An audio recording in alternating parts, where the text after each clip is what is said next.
Let's see. Hello, hello. Okay, I think the microphone is now working. Okay, so we'll have a word of prayer, and then I'm going to turn it over to Kenzie, and I'll give you the mic and everything, the whole works. And you can share your report, and then we'll move on, all right? So let's have a word of prayer. Thank you, Father, for another day, for the privilege of expanding our thinking a little bit more on some of these cultural values.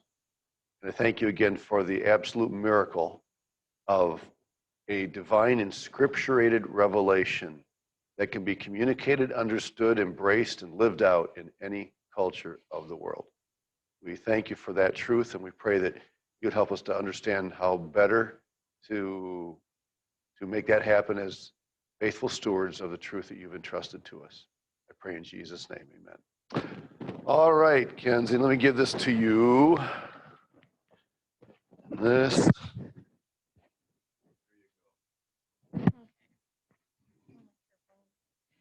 Lovely. So my article was, do missionaries destroy cultures, which I thought was an interesting topic. And then my second thought after that is like, how am I going to present this? So as I went through and read the article, I got to see a lot of the different things that people think about when they think about missions.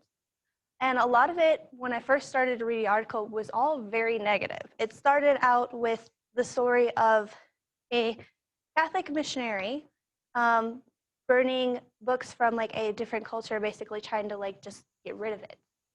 And then from there, it started talking about just kind of like the negative views that people have and what that does in terms of just missions for everybody, not just for us as Baptists, not just for, but for everybody. And just then it goes on to talking about how the media also portrays only the negative effects of what's happened to different cultures and how they've linked it to missionaries some way or somehow to do that. And I just thought that was kind of interesting to look at. As much as like for me, I want to go into missions, I don't want to go in the wrong way. But then I'm like, okay, we're going into very, very negative. This doesn't make me feel good at all. Then it goes into how to go in the right way. You don't want to just rip apart their culture and say, because this is sinful, we need to change it. You need to let them know that they have to change it, to go in gradually, and talking about how to start and be with them and learn about their culture before you even try to take any of it away. Because if you do it in the right way, they'll get rid of it themselves. They'll be like, oh, this is not right. And example of that is, because it's Don Richardson, of course, he had to mention the Sawi and the cannibalistic culture. When a missionary went in with that culture, now that is a very dangerous because they eat people. That's not good or okay. But when they realized that it was wrong, that part of their culture went away very quickly, and they were very happy about it too. Along with that, of also not trying to overstep your bounds and be too much in their culture, like trying to be them. That is also not okay either, because that also destroys parts of their culture too. And so you have to find this very medium and like basically not go over the line either way. With them talking about it, a lot of examples were how Amy Carmichael, how she helped in certain ways, but did it gradually.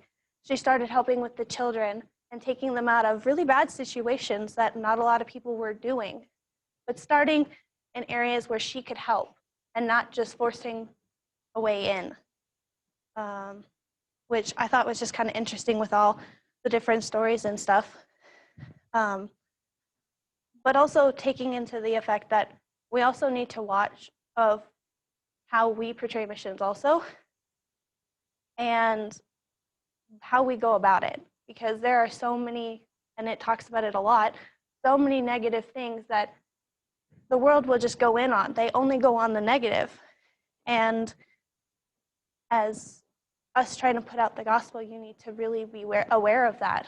Because if they get a hold of something, with whether it's true or not, they're going to spin with it. One of the examples of that was a news article that was posted by the Washington Post. They talked about missionaries going to help in Iran Java, which had like a huge disaster happen to them. But when the news went there and tried to go through that, they spun it.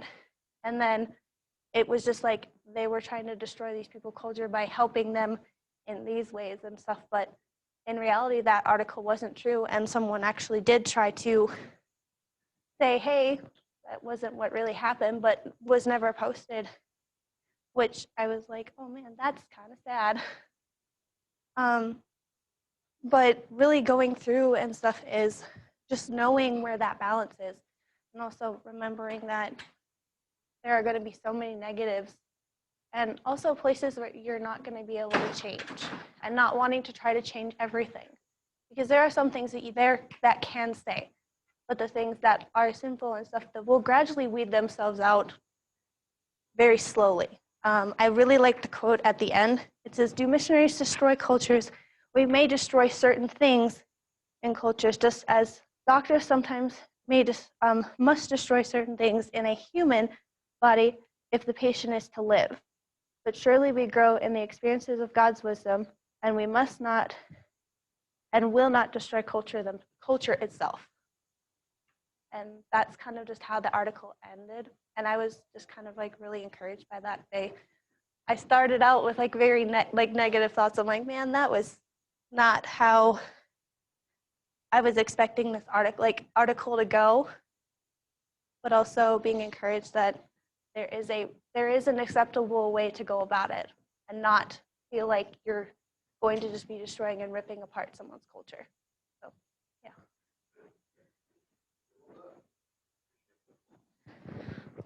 I don't want that anymore. You don't want that anymore. So, age-old question: are cultures neutral? Are they amoral, immoral, moral?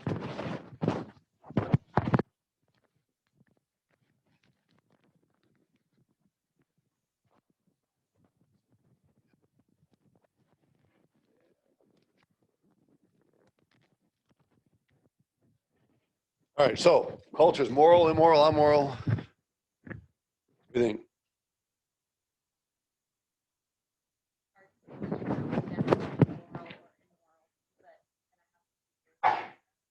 Now, there's three of you. Yes. Yes. Cultures are not amoral. They're not neutral. Okay. The elements of culture, like leadership, communication, those concepts are amoral. But what they fill them with, how they use them, definitely have moral implications, right? Kenzie, I remember when I was in Brazil, this was several years ago, the Brazilian government was actually considering shutting down any evangelical missionary work among the residents of the Amazon. Lots and lots of tribes in the Amazon region. And there were accusations that evangelical missionaries, were destroying the tribal cultures of the Amazon people. And there was some legitimacy to that. There were some radical groups that were going in there, and most of them had charismatic tendencies. They were going in there and doing radical things and trying to get the people to make radical changes that was calling attention to the government. People who were doing what we were doing, we were not being accused of that, but they paint us with a broad brush. We're all right.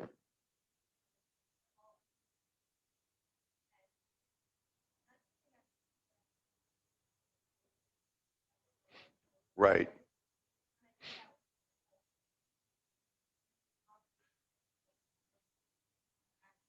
Yes. Yeah. For instance, in Latin America in general, Mormons, Jehovah's Witnesses are evangelicals. At least, I don't know about in Mexico if that's true, but I get the impression in Latin America in general, any group that claims to believe the Bible is considered an evangelical. So if one of those groups does something radical, everybody gets the same treatment, same reaction. Yeah. All right, good, good. Well, thank you. Well done. All right, we have to fill in a few things from the last, oops, hang on a second. I thought I had my PowerPoint pulled up, and I didn't. So let me do that really quick. Let's go ahead and fill in, are we on page 36? Is that where we left off for filling in? All right, while I'm pulling this up, let me go ahead and give you those. Letter A is truth must come first in a universalist culture. Truth should trump loyalty. So truth trumps loyalty to people. Again, in a universalist culture, that makes sense because after all, truth is what gives stability to the culture. Okay. B, however, even universalists break laws in small ways, and we call them things like white lies. That's the blank there, white lies. Little white lies don't really matter, right? Okay.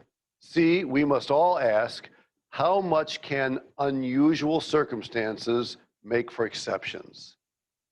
How much can unusual circumstances make for exceptions? And everybody here will draw the line somewhere. We'll all make exceptions for something. All right, and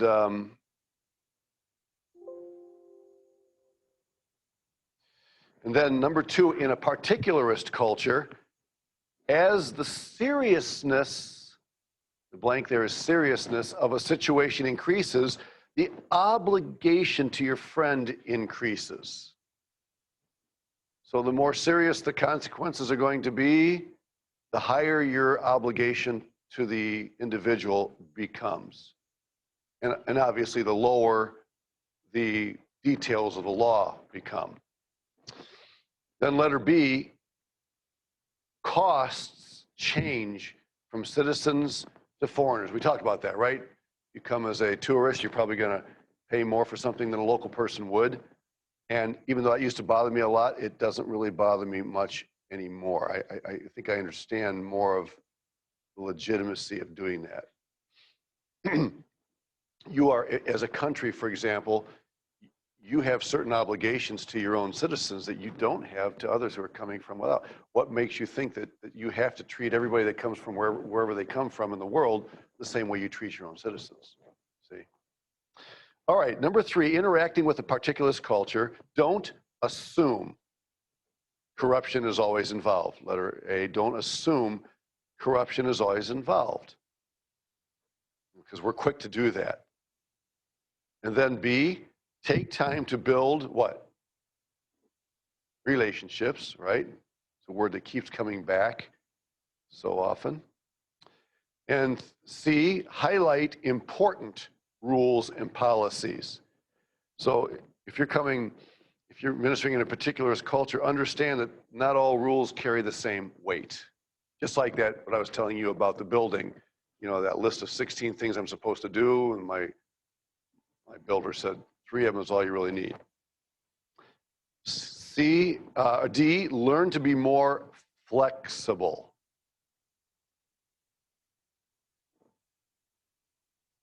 And then number 4, when you're interacting with a universalist culture, somebody coming from there to here, keep promises, follow through, and be consistent. And again, if somebody doesn't keep a promise, our immediate knee-jerk reaction is, you know, they're dishonest, they're deceitful, and they don't see it that way. They see it as, okay, there's an individual's a relationship involved here that necessitates a change in the way I handle something. And then B, to adjust a rule, make a case for the value or truth that the change supports. Because even in universalist cultures like ours, rules change if there's a higher rule that demands that. Okay? In other words, in a particularist culture, the rule may change because of the impact on a person. In a universalist culture, the rule may change because of a higher rule that makes that necessary. Again, those are very, very stereotypical, but you get the idea. All right. Any just closing questions. I do have some scripture I want to run through with you. Maybe that, let me just take you through. This is not in your notes, but I just want to show you some scripture. This is Peter speaking at the house of Cornelius in Acts 10 when the Gentiles are going to be added to the church. And he says this, God shows no partiality. Now, how do you read that? Is that just a general overarching statement that means God treats everybody the same way? All you got to do is read the Bible, and you can see that God doesn't treat everybody the same way. I mean, look at the favoritism he shows to the people of Israel. He commands them to go in and wipe out and kill the Canaanites. So obviously, you're speaking too broadly. When Peter makes that statement, what is the context? What does he mean by that statement? In what way does God not show partiality?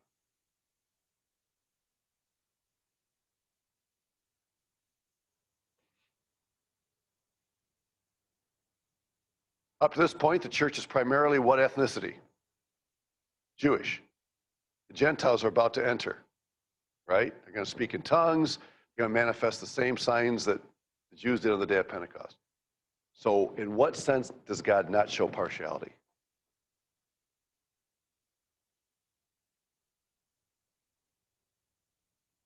What's the issue at stake?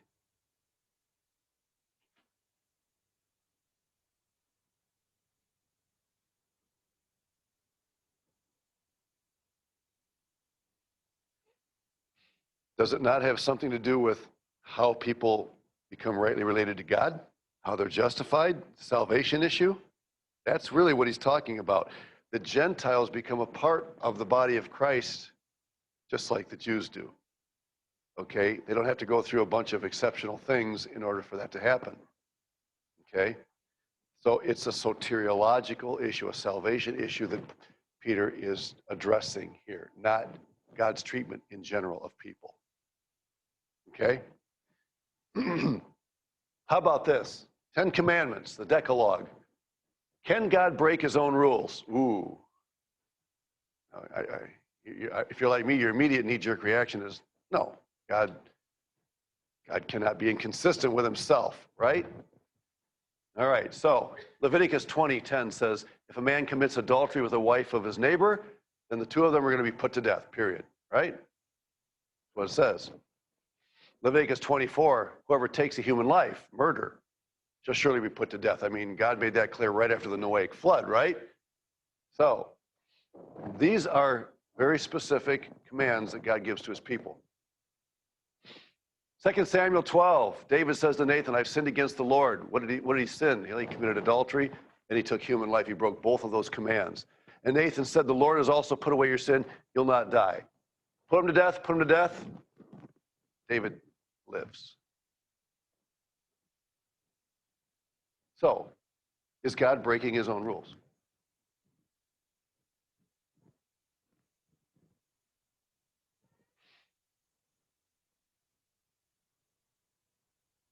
I don't think anybody in this room wants to say yes.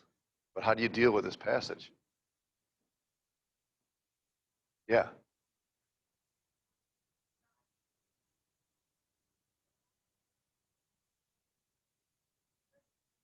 Mm-hmm. Okay. Mm-hmm.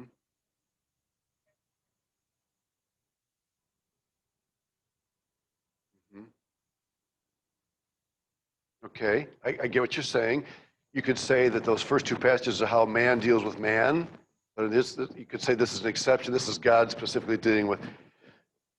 I get that. That helps. It doesn't completely resolve it because the fact is David still committed adultery and murder both, and yet the God who gave those commands is telling him he's not going to die. So it maybe alleviates a little bit, but we're still dealing with an issue, right? Yeah. Mm-hmm. Mm-hmm. Mm-hmm. Mm-hmm. Okay. Yeah.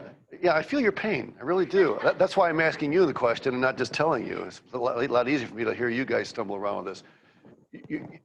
You could say, Becca, that those two commands there, in the greater context of God's revealed truth and given his nature, should be understood in light of God's mercy and grace, which sometimes can create exceptions. In other words, I don't know that we are forced by Leviticus 20 and 24 to say that God intends by these statements that there are no exceptions, never, for whatever situation.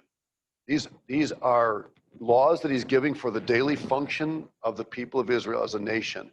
But to say that there's never any, room for any exceptions at all, ever, maybe taking it beyond the intent. Because obviously God is making an exception here, and he's not in any way violating his own character in doing so. That makes sense? Yeah. Think about the laws of our land.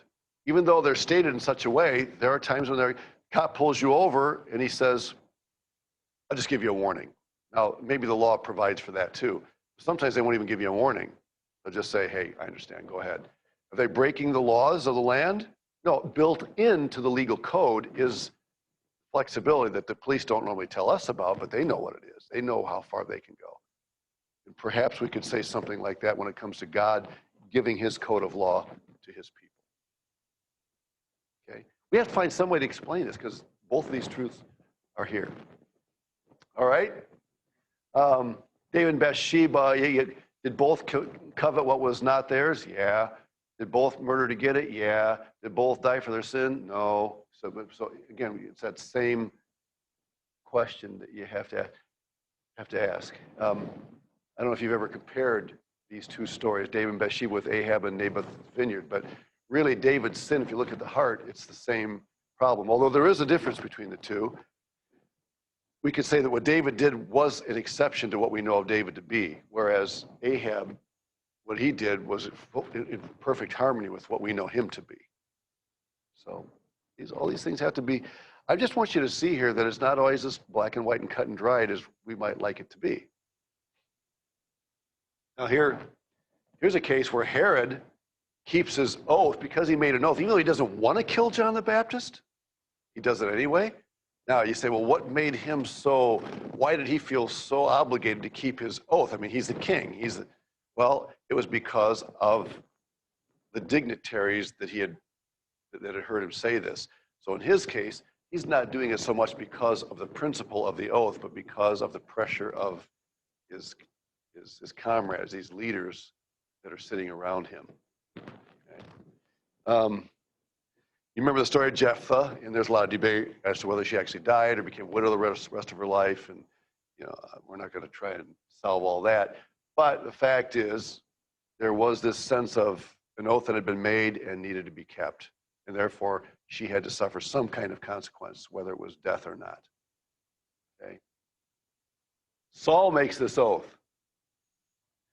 Anybody who, remember what happened? Somebody had eaten honey. Remember? Whoever did this is going to die. Here's my son Jonathan. And he has no idea that it was. Otherwise, he probably wouldn't have said that. So he says, God, do to me and more also, and you shall surely die, John. Now, why was Saul so intent on keeping this oath? Was it he feared God? Was he afraid what results might come about by not doing it? It's kind of hard to tell. But there is the idea, the sense of an oath there, that it even affects his own son. By this time, Jonathan and Saul are so estranged anyway that the relationship is not a big deal. All right, Leviticus, distinction is made here when it comes to dealing with slaves. If a man lies sexually with a woman who is a slave assigned to another man and not yet ransomed or given her freedom, a distinction shall be made. And again, I don't have time to get into all this today, but when it came to their relationship with others, with other nations, there was a difference. Remember, God prohibited Israel from enslaving each other. They could have indentured servants where you'd kind of become an employee to work to pay off a debt. That was different than enslaving, making somebody your property. They did permit that. He did permit that with respect to the nations. And the way that they were treated, even when there was sexual immorality, was different. Okay, so again, I'm not going to try and get and resolve all that today, but I just want you to see that there was a distinction. As we have opportunity, let us do good to everyone, especially, in a special way, those of the household of faith, our own family. Okay? So we do want to exercise the second great command, love your neighbor as yourself, with other people, but we have even a higher obligation to those who are part of the body, the family of God. All right. So just a few examples of many in Scripture that make it clear that God doesn't view everybody the same and treat everybody the same. Okay, soteriologically, yes, absolutely. It doesn't matter if you come to Christ, regardless of who you are, the same way. Okay? All right. Can we move on? Anybody want to make a question or comment about that before we move on to the next one? Okay. All right. So let's go down to, we have 2 left. Then we're done for the semester. No, not just kidding. All right. Neutral versus effective, expressiveness. This is a fun one. So, how do you show emotion? Now, notice the question is not, do you show emotion? If anybody in the room says here, I don't show emotion, okay? What you're really saying is, I don't reveal which emotion I'm feeling, because everybody here is emotional, okay? So the question is not, am I emotional or not? The question is, how or to what extent do I express emotion? So who would say, I consider myself a pretty emotional person? Bubbly, I'm okay? Yeah. All right. And we have some that would say, I'm really shy, I prefer not to, okay? And again, like all the other cultural values, it's not good or bad, right or wrong. It's different. God created us differently. So, neutral versus affective. Now, this is not effective with an E. Okay, affective refers to the affections, the emotions. Okay, so make sure you don't make that mistake of calling it neutral versus effective. It's affective. Okay, let me. Right. So, what do we mean by neutral and affective? All right, in your notes. I do have a clip. Now, I don't know if I'm going to try and bring up a clip here for you. So if you give me just a moment to do that. And I don't know if it's going to work. We'll give it a try. And again, I'd like to promote the great courses to you. It's not a Christian organization, but there are a lot of good courses if you'd like to do some self-study. Let's see. Am I already in my own? Yeah, all right, let me pull up our course here. And we'll go down to consider words and language and think about how it might. No. All right.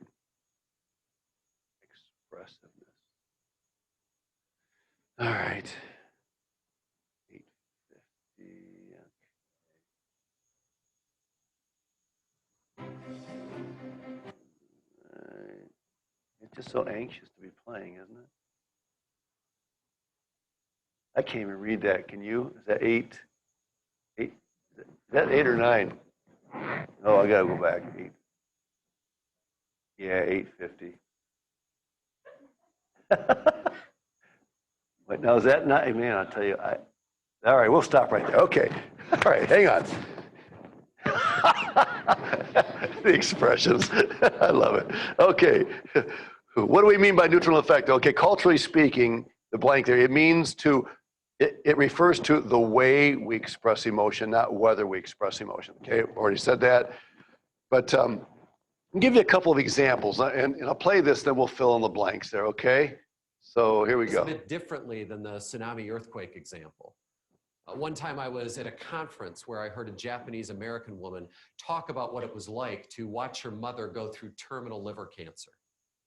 Her mother had been given 5 to 7 months to live, but she eked out a total of 18 months because she refused to give in to her cancer, that typical resilience that's often found in the Japanese people. And her mother didn't openly mourn, grieve, cry, or collapse. Instead, she pretty much acted as if nothing in her life had changed. And so life stayed pretty much the same for as long as she could keep it that way. An onlooker looking at the family would hardly know that this woman was facing a terminal disease. In her final months, she planned a week's vacation in Hawaii to reunite with 2 of her sisters in Japan. Hawaii was a logical halfway point between the US and Japan. And yet this Japanese American daughter, in talking about her mother and her sister's reunion, she says when they finally saw each other after decades apart and knowing that one of them was about to die, there were no tears or big emotional scenes. They went sightseeing, they shopped, they ate out at restaurants as if nothing was really wrong. Her sisters never faltered, never stumbled, never gave in to sadness or fear. When they parted at the airport, presumably for the last time, their behavior belied the fact that they'd never see each other again. It was a parting of hugs and sayonaras and promises to keep in touch, but there was no indication of the finality of this farewell, and there was no visible expression of regret or despair that was communicated. An affective-oriented onlooker might call this denial. Once again, quickly interpreting what this behavior signifies when it's coming from a culture different than our own. Japan is a nation that has for a long time accepted that earthquake drills are a fact of life. More than once, I've been alarmed to be sitting in Tokyo and suddenly see everyone's phone going off, signaling that an earthquake warning has just been issued. And typically in those situations, my Japanese counterparts respond very methodically, saying something like, it's just another earthquake. I mean, this is a place that lost a world war, witnessed 2 cities obliterated by the atomic bomb, saw its monarchy crushed and learned to embrace democracy, and they came roaring back in the post-war years to become an economic giant. So once again, we see that this stems in part from thousands of years of the Japanese civilization working hard to transcend their emotions and how they behave. Okay, so anyway, you get the idea. You would watch somebody in that situation, you would say they must not have had a very close family. You know, the way that they're responding to cancer and they know they're not going to see each other again. And we have to be very, very careful that we don't misjudge people in a situation like that, okay? My father-in-law was a little more neutral in the way that he expressed himself. And there were times when I felt like he was just being unfeeling about certain things, and yet then I'd see him cry, you know, and realize I had totally misjudged him just because he wasn't expressing himself in a way that communicated to me that he really cared about something. All right, so good illustration. So letter A is Japan is one of the most culturally neutral countries in the world. And Korea is also more neutral. Korean saying, never trust a man who smiles in a photo. Interesting. Letter B, second country is Italy. Italy is one of the most culturally affective countries in the world. Now, Italy borders on Germany, right? All right, I get my geography right here. They actually border on each other. No? Close but no cigar, huh? Okay, but they're still in the same region. Germany would be considered a very neutral culture, and yet, you know, you're in the same region there. And of course, there are historical and cultural and, you know, reasons for all that, political reasons and all the rest. But Italy is very affective. And then letter C, within the United States, African Americans would generally be considered which? Affective or neutral? Affective, right. Let me play another clip for you here. It's 13. Let's see if I can find this one a little easier. 1350. Oops, 13. Okay, let me play this one for you. Excuse me. Entire movie. It's possible that this is part of them coming from an affective culture. I have an African-American friend who's an executive with a large company. And he describes how he's had to learn how to speak just above a whisper when he engages in conversations at the office. He's by nature a pretty big guy, and he typically speaks with a pretty loud, booming voice just when given to his natural preferences. But he's worked on adjusting that in the corporate setting because he thinks people tend to be intimidated by his size and his voice. And he says, rather than have them feel uncomfortable around a loud, boisterous black man, he adjusts his communication style to what fits in with the cultural norms of the office where he works. I've heard some of his African-American friends accuse him of selling out to the Caucasian expectations of it. But as he describes it, he sees it as just a culturally intelligent way of adjusting to a neutral culture. Okay, do you hear that? That's a really important statement, okay? If you are going to work or serve the Lord in a cross-cultural setting, adjusting is not selling out to them.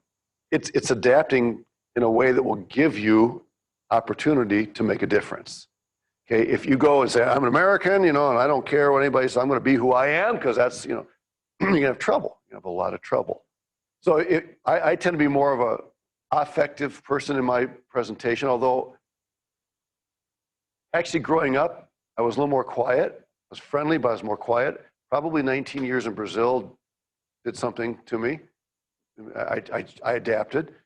Let me ask you, which do you think would be more difficult for somebody that's really outgoing to learn to, you know, be a little more neutral, or the other way around, somebody that's more shy to force him or herself to be more outgoing?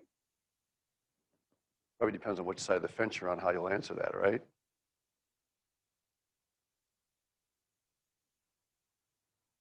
Forcing yourself what?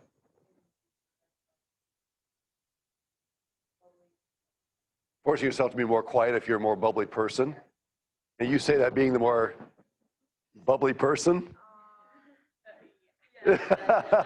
Ask these three ladies wearing the same.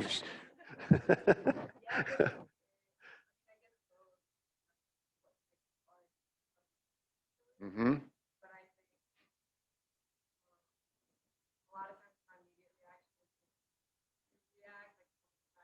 Mm-hmm.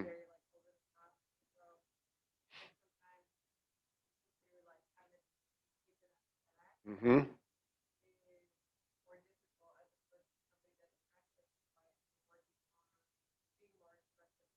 Right.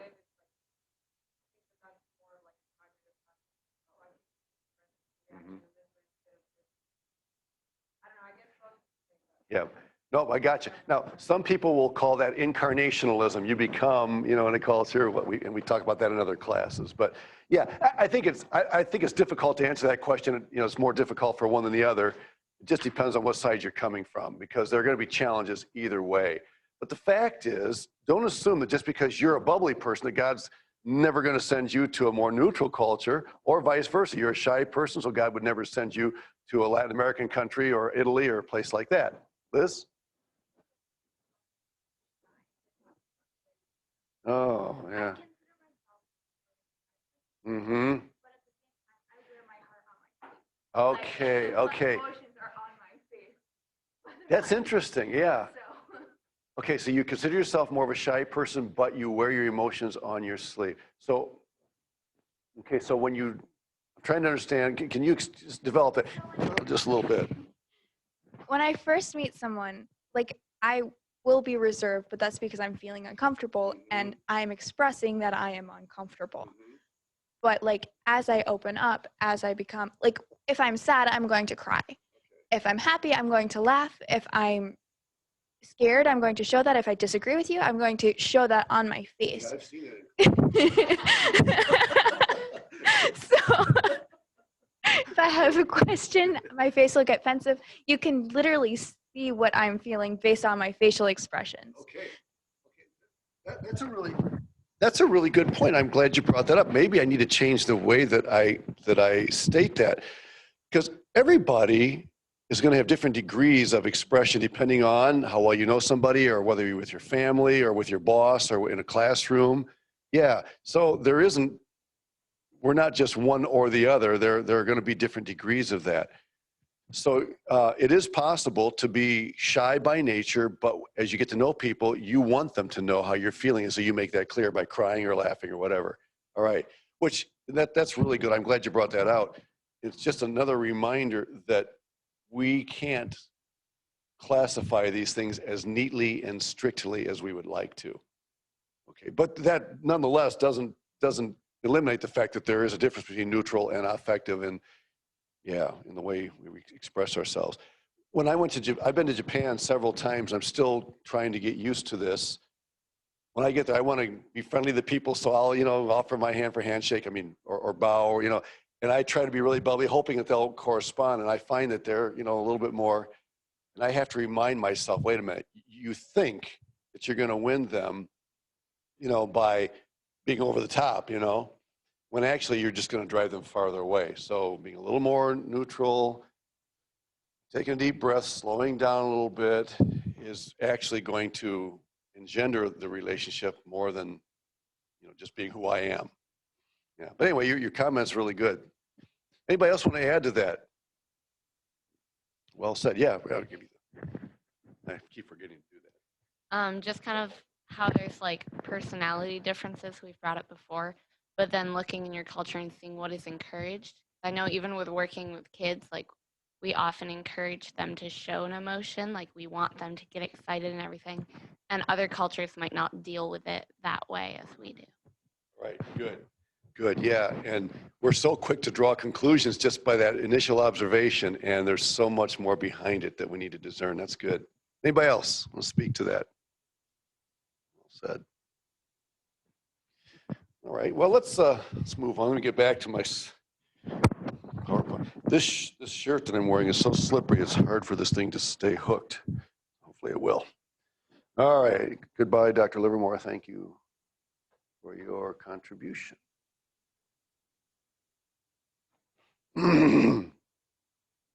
All right, so now, I threw this up here, but I don't agree with it. Found it online, some random site. You see anything you disagree with looking on there? Yeah, Liz? You don't think the U.S. is, yeah, I wouldn't either. It's, most analysts will put the U.S. somewhere in the middle. And I don't know why this one is over here. I think it's probably because of some sort of impact that the individual who did this observed, and he drew a wrong conclusion. What's that? Maybe down the side. Yeah, it could be. Now this, I think, is right on the money. Japan is widely considered to be the most neutral. Germany is not on here, but Germany would be over here as well. Yeah, the U.S. really doesn't belong there, okay? But part of the reason I left it up there is just to show you that, just because somebody posts this online doesn't mean that they've necessarily got it right. Okay, so this is not in your notes, but let me ask this. Is the U.S. affective or neutral? Well, where would you put the U.S. on this? Where would you put it?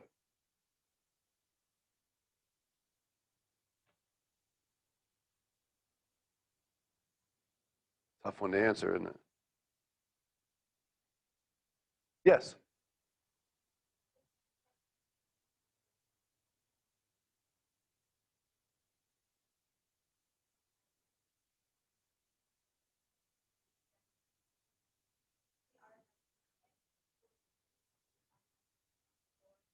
Mm-hmm. Yeah. Okay. Yeah, I think probably, to be fair, whatever culture you're representing, you probably would like to think that your culture is, right there in the middle. We have the balance. But there is a balance in the U.S. that is, I would say, probably abnormal. And I'm not saying that to be ethnocentric, okay? But you think about what is what is an American? We are a very young nation. We're 240, whatever it is, from 76 till now. In fact, my mother-in-law turned 80 the same year that the U.S. turned 240.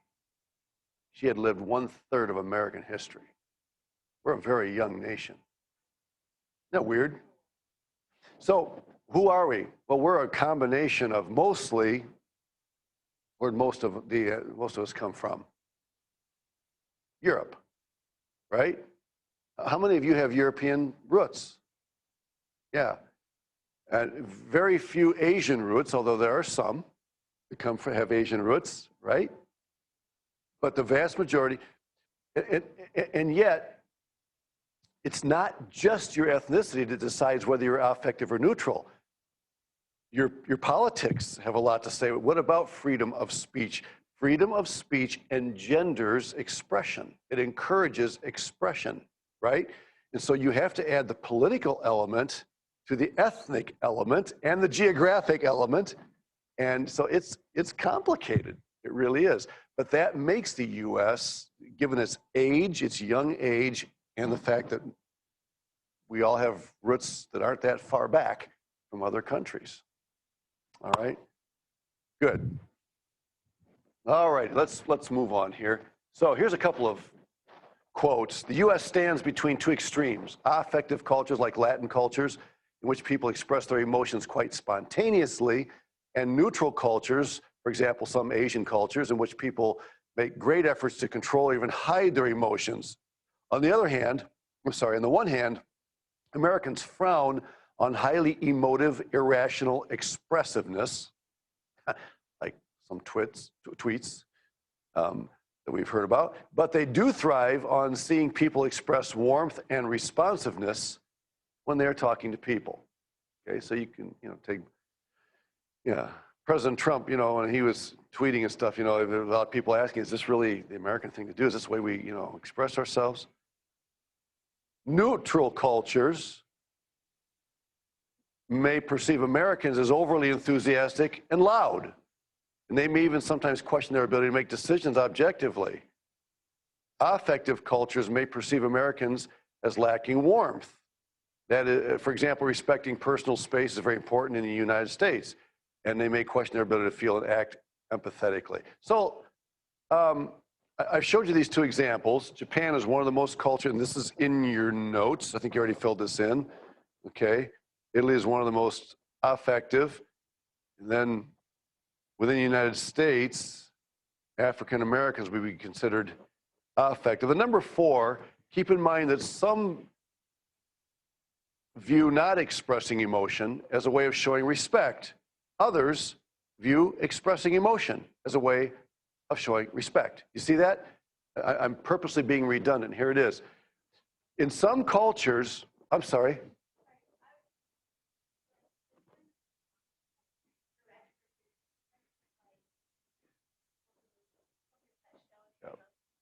Yep. Yes.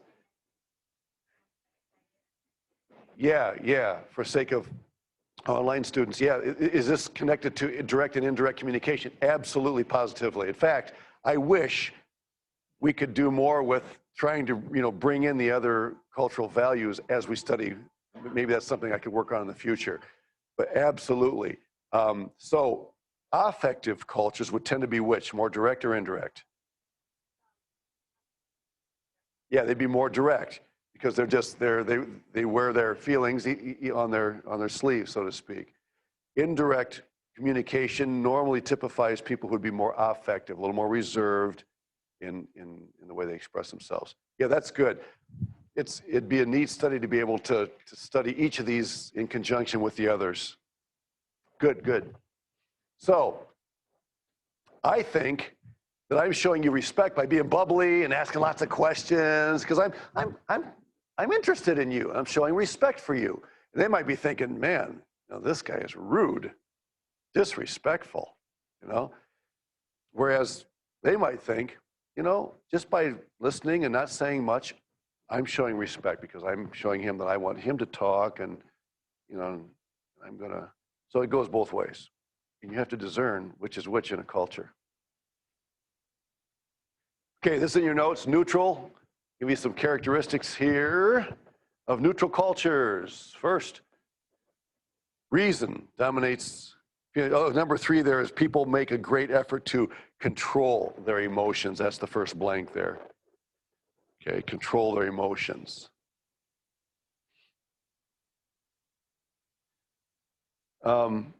Please understand that idea of controlling emotions is a perspective. In other words, people that are very emotional don't feel like they're out of control. That's the way it looks to somebody who's more neutral. Okay? So reason dominates feelings. That means I need to be careful what I say, to be sure I'm saying what is correct and saying it in a correct way. All right. Also, speaking tends to be more monotonic. That doesn't mean that Japanese people speak this way or that Germans speak this way with no variation in their voices. But it does mean they don't speak this way when they're talking to you, so they tend to be a little bit more the other way, okay? And it's not, you might, if you're an affective person, you might consider that to be boring, okay? But to them, it's thoughtful, okay? And then there is often a coolness. Coolness is the word. They're not the exact same words here, but letter C, there is often a coolness in the way people present themselves. Again, they're not trying to be cool and impersonal. They're just trying to be respectful and very careful as they develop the relationship. D, some people, people prefer sticking to the point. In affective cultures, it's easy to change the subject really quick. And that's part of the way I am. I can be talking to somebody and within 5 minutes, we can be on subject number 4. And I didn't even realize that we changed the subject. And then you hear somebody say something like, how did we get off on that? Right? If you're an affective person, you might find that you have more of that tendency. Neutral people are very conscious of the subject they're talking about, and they want to be very methodical and careful in how they develop that. And then interruptions are considered rude. Do not interrupt. I have talked to neutral people in a more affective way, and I've actually seen people do something like this. And they sent me a very clear message. You've interrupted or you're changing the subject. And oops, I need to slow down a little bit here. Right. Okay, what about okay, there's one more. Long lapses of silence are welcome and expected as a sign of respect. How many of you feel awkward if you're having a conversation and then there's this 5-second silence? Yeah. Why is that? What is it about that, Tyler, that makes you feel awkward? I don't know. I just do not like anytime, my dad, if it ever got quiet, maybe he just talk about some random stuff, but it never got quiet. He would keep a conversation going, making us stop. Second, it got quiet. We all get so off. But I'm trying to get better at that. The awkward, at the same time. Even with on campus, when I hang out with Alex, he's kind of quiet. So when the car ride, he does the same time.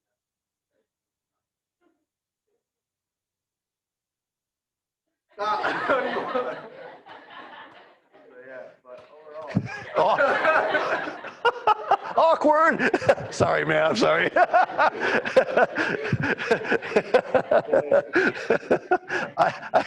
Some of you, if you're teaching or preaching, to go 2 seconds without saying something feels like an hour. Yeah.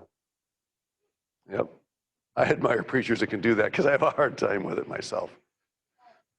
Yes.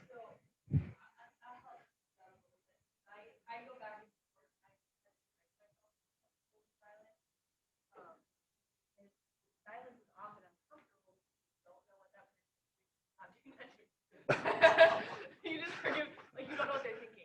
No, I don't know what you're thinking. Really terrifying when there's so silent, and then people catch you and you're like, I say wrong, what are they? That's terrifying about silence. Yeah.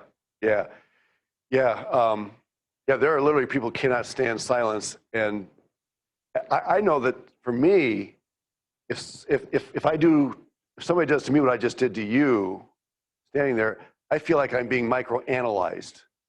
Whatever I just said didn't go well, and they're either upset or they're confused, and I don't like that. I don't like not knowing what's going through their mind. Yeah? Better speak up and tell me what you're thinking. Yeah, good, good.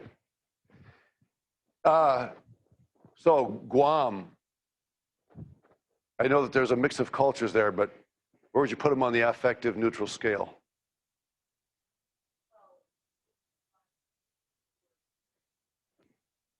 Okay. Hmm.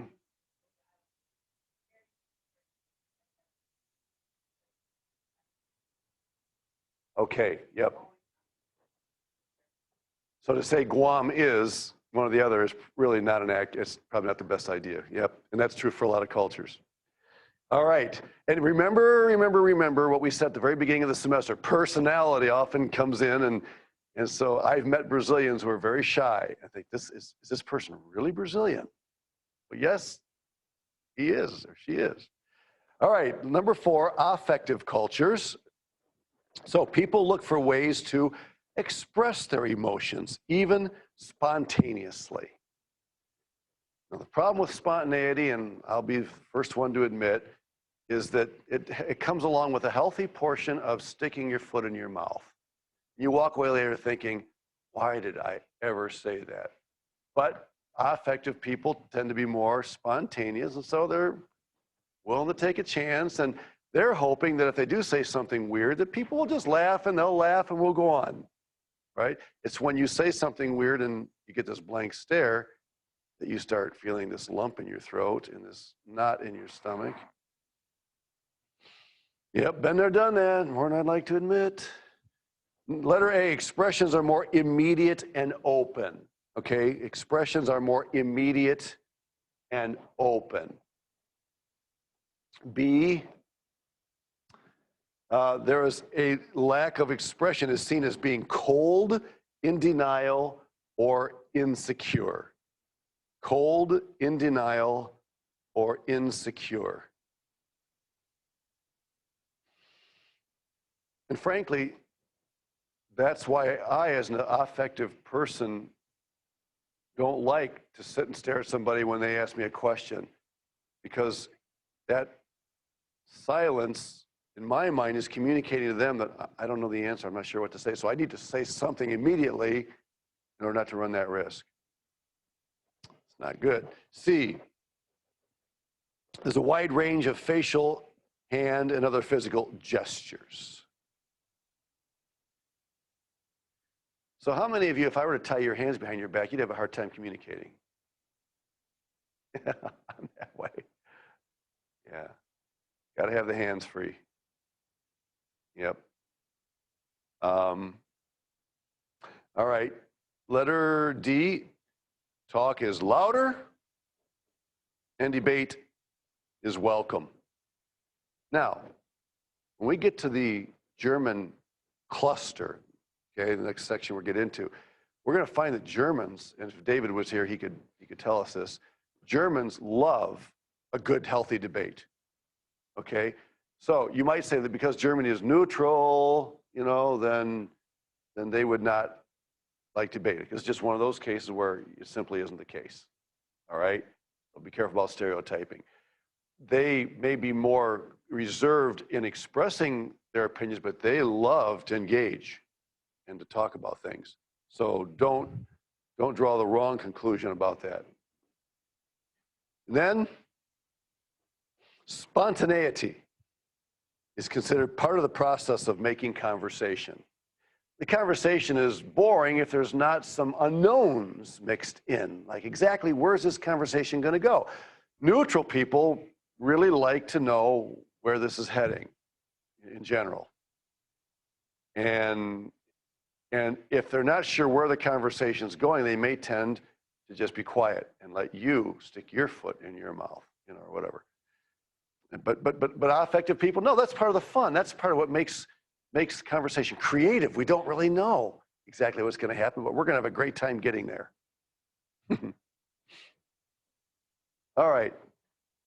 Emotions and intuitions are important in the decision-making process. Decision-making process. So when David Livermore tries to help corporations that are doing international, business together, This is a really, really big deal because you get Americans and Japanese and Mexicans all together around the table. You know, the ones that are going to do the least talking are, did I say Japanese? They're going to tend to sit and do nothing, and the Americans and the Mexicans are going to do all the talking and end up making all the decisions. And the Americans and the Mexicans are going to run the risk of losing out on the richness of what the Japanese have to contribute. And so he would say that they need to work extra hard to take it slowly, to be quiet more often than not, and encourage the Japanese to come out with their ideas, okay?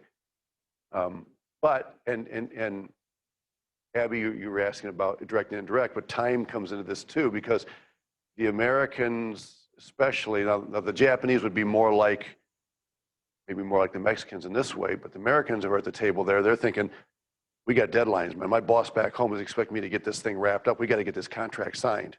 And so they're pushing. And therefore, they're going to talk, because they want to get this thing done. So time, you know, also becomes a factor in this. All right, and exaggeration is permitted to make a point. Is exaggeration always wrong? Some people say exaggeration is just a form of a lie. Do you agree with that?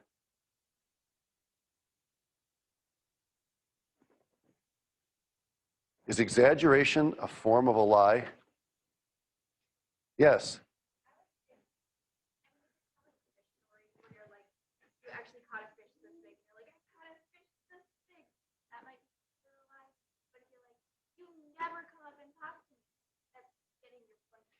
Okay. Okay.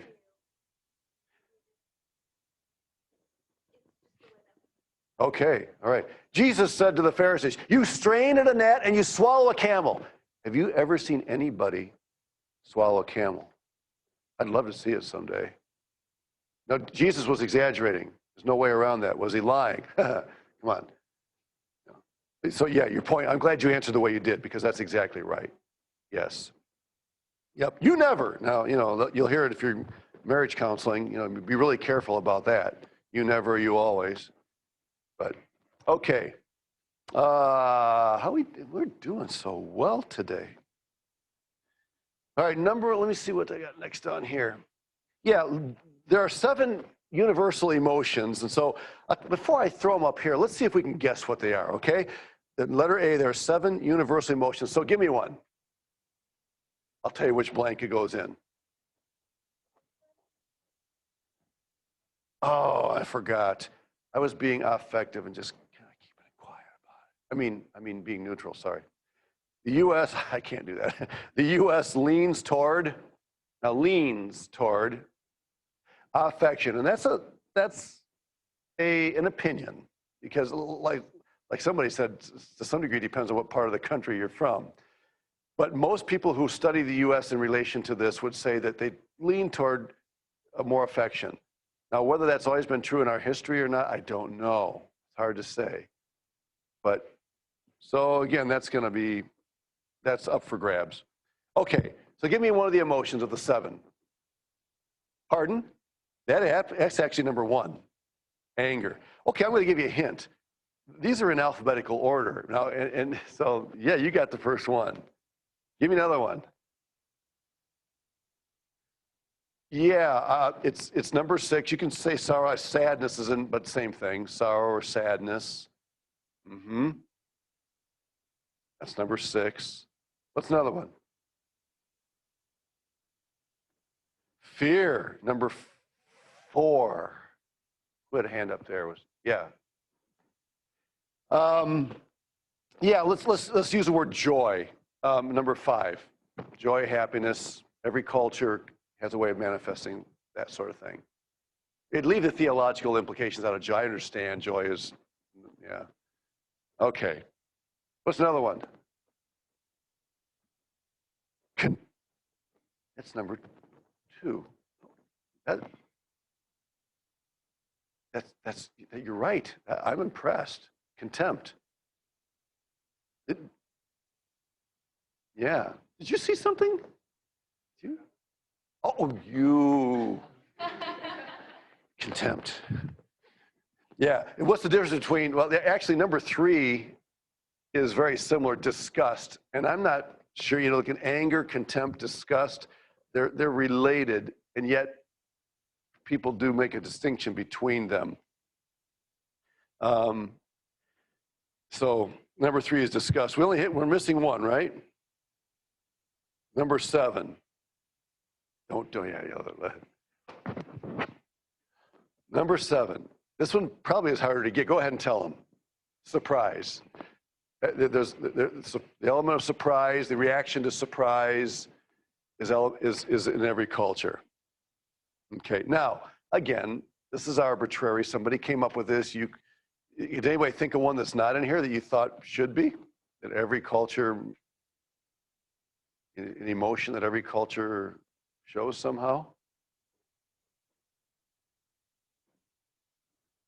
Yeah, I don't know. I mean, sad. A lot of the negative can be taken in by sadness, like regret, or Anyway, at least it gets the ball rolling. Now, this is interesting. Is facial expression transcultural? Okay. Oh, here. Yeah, these are the emotions. I'll just get these on here. You've already said them, so there we go. No surprises there. All right. Is facial expression okay? Something happened there. Surprise. Transcultural. What do you think? Like, I'm looking at your facial expressions right now. I'm interpreting them in one way, but if I was in another country, would I necessarily interpret them the same way? All right. Yeah, the answer is yes and no. Everybody uses facial expressions, but they don't always mean the same thing. Okay? Micro expressions. Number 1, micro expressions. Thailand has 13 identified expressions. Thailand is considered by many scholars to be the most expressive, to have the most smiles of any culture in the world. So, you know these gals? And I got their permission to put this up here. This was taken over in Nettleton a couple years ago. They had a bunch of Post-it notes on the back of the side wall where that new mural is now. Anyway, I got their permission. So, and I'm not going to read all these, but you can see that, and frankly, in our country too, these kinds of smiles exist. I think the idea is that in Thailand, it's easier, they can discern them more easily maybe than we can. So I don't know. Again, it's just an idea. So which kind of smile is Nina, showing right now, or I don't know. Anyway, we all do that. Somebody says something that really makes you mad and you go,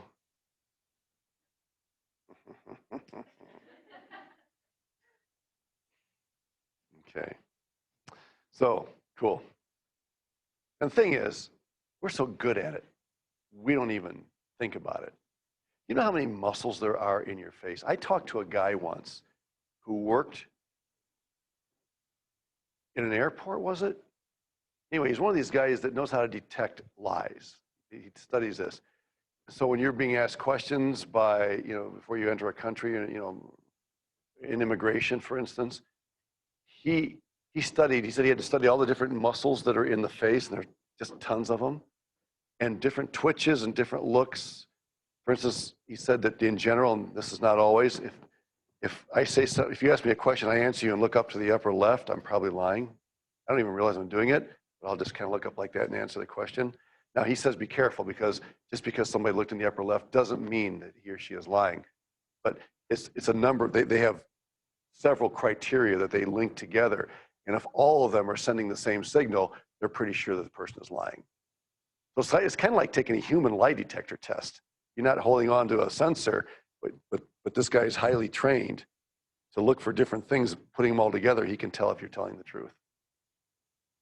Kind of scary. So next time you're in immigration or going through customs, make sure that you're ready. Okay. All right. Anyway, I thought that was All right. The best way to detect lying.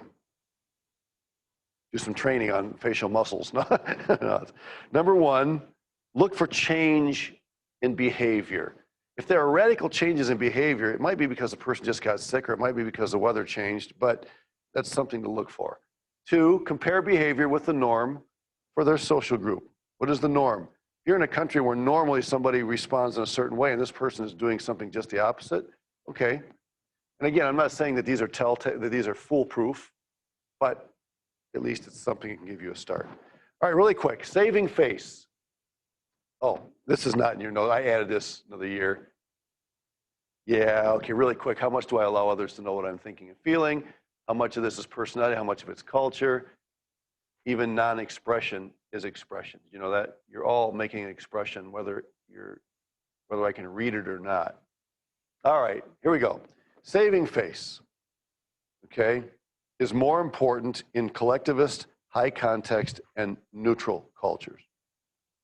Okay? Giving face is enhancing another person's dignity. Now, you've all heard the expression saving face. Giving face probably isn't as well known, but that's kind of the idea. And that's why if somebody's been shamed, they're supposed to look down. And the idea of looking up is that you have restored face, given face. Okay. 7, interacting with people of neutral cultures. Okay, I'm going to skip that. I'm going to skip that. I had a story. All right. And I'll have to come back to this next time. Okay, interacting with people of neutral cultures. A, manage your emotions.